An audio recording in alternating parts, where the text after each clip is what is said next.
नमस्कार दोस्तों, स्वागत है आपका हमारे YouTube चैनल में। आज के इस वीडियो में हम परिवर्तनी एकादशी व्रत की कथा के बारे में जानेंगे।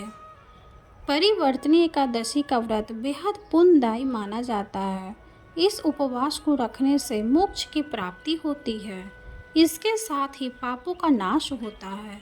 धार्मिक मान्यताओं के अनुसार इस दिन भगवान विष्णु और माता लक्ष्मी की पूजा का विधान है। पंचांग को देखते हुए इस बार यह व्रत 14 सितंबर को रखा जाएगा। आइए जानते हैं इसकी व्रत कथा के बारे में। युधिष्ठिर कहने लगे कि हे प्रभु, भाद्रपद शुक्ल एकादशी का क्या नाम है, इसकी विधि तथा इसका महिमा कृपा करके हमें बताइए। तब भगवान कृष्ण ने कहा कि सभी पापों का नाश करने वाली उत्तम वामन एकादशी की महिमा मैं तुमसे कहता हूँ, तुम इसे ध्यान पूर्वक सुनो। यह परिवर्तनी एकादशी जयंत एकादशी भी कहलाती है। इसका यज्ञ करने से वाजपेय यज्ञ का फल मिलता है। पापियों के पाप नाश करने के लिए इससे बढ़कर कोई उपाय नहीं है। जो मनुष्य इस एकादशी के दिन मेरी वामन रूप में पूजा करते हैं, उससे तीनों लोग पूज्य होते हैं। अतः मोक्ष की इच्छा करने वाले मनुष्य इस व्रत को जरूर करें। जो कमल नयन भगवान का कमल से पूजन करते हैं, वे अवश्य भगवान के समीप जाते हैं।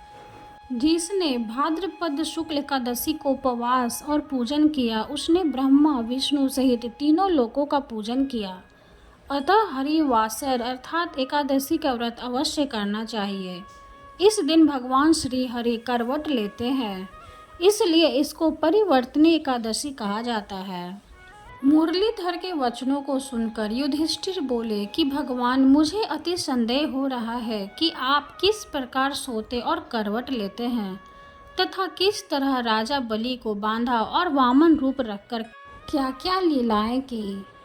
चातुर्मास के व्रत की क्या विधि है तथा आपके शयन करने पर मनुष्य का क्या कर्तव्य है, इसे आप मुझसे विस्तार से बताइए। तब श्री कृष्ण ने कहा कि हे राजन, अब आप सब पापों को नष्ट करने वाली कथा का श्रवण करें।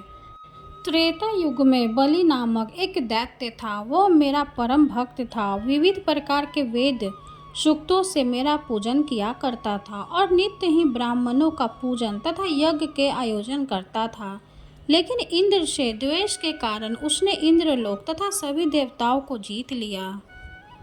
इस कारण सभी देवता एकत्र होकर सोच विचार कर भगवान के पास गए। बृहस्पति सहित इंद्रादिक देवता प्रभु के निकट जाकर और नतमस्तक होकर वेद मंत्रों द्वारा भगवान का पूजन और स्तुति करने लगे। अतः मैंने वामन रूप धारण करके 5वां अवतार लिया और फिर अत्यंत तेजस्वी रूप से राजा बलि को जीत लिया। इतनी वार्ता सुनकर राजा युधिष्ठिर बोले कि हे जनार्दन, आपने वामन रूप धारण करके उस महाबली दैत्य को किस प्रकार जीता। तब भगवान कृष्ण कहने लगे कि मैंने बलि से 3 पग भूमि की याचना करते हुए कहा कि ये मुझको 3 लोक के समान है और हे राजन, यह तुमको अवश्य ही देनी होगी। राजा बलि ने इसे तुच्छ याचना समझकर 3 पग भूमि का संकल्प मुझको दे दिया और मैंने अपने त्रिविक्रम रूप को बढ़ाकर यहाँ तक कि भूलोक में पद, भूलोक में जंघा, स्वर्गलोक में कमर, महलोक में पेट, जनलोक में हृदय, यमलोक में कंठ की स्थापना कर सत्यलोक में मुख, उसके ऊपर मस्तक स्थापित किया। सूर्य, चंद्रमा आदि सब ग्रह गण, योग, नक्षत्र, इंद्रादिक देवता और शेष आदि सब नागगणों ने विविध प्रकार से वेद सूक्तों से प्रार्थना की।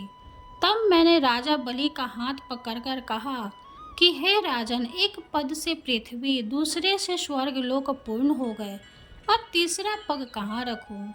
तब बलि ने अपना सिर झुका लिया और मैंने अपना पैर उसके मस्तक पर रख दिया, जिससे मेरा वह भक्त पाताल को चला गया। फिर उसकी विनती और नम्रता को देखकर मैंने कहा कि हे बलि, मैं सदैव तुम्हारे निकट ही रहूंगा। विरोचन पुत्र बलि से कहने पर भाद्रपद शुक्ल एकादशी के दिन बलि के आश्रम पर मेरी मूर्ति स्थापित हुई। इसी प्रकार दूसरी क्षीर सागर में शेष नाग के षष्ठ पर हुई। हे राजन, इस एकादशी को भगवान शयन करते हुए करवट लेते हैं, इसलिए तीनों लोकों के स्वामी भगवान विष्णु का उस दिन पूजन करना चाहिए। इस दिन तांबा, चांदी, चावल और दही का दान करना उचित है। इसके साथ ही रात्रि को जागरण अवश्य करना चाहिए। जो विधि पूर्वक इस एकादशी का व्रत करते हैं वे सब पापों से मुक्त होकर स्वर्ग में जाकर चंद्रमा के समान प्रकाशित होते हैं और यश पाते हैं। जो साधक इस कथा को पढ़ते या सुनते हैं उनको 1000 अश्वमेघ यज्ञ का फल प्राप्त होता है और श्री हरि की कृपा सदैव के लिए प्राप्त होती है। कथा समाप्त हुई। वीडियो अगर अच्छी लगे तो लाइक कर दें, चैनल को सब्सक्राइब कर दें। धन्यवाद।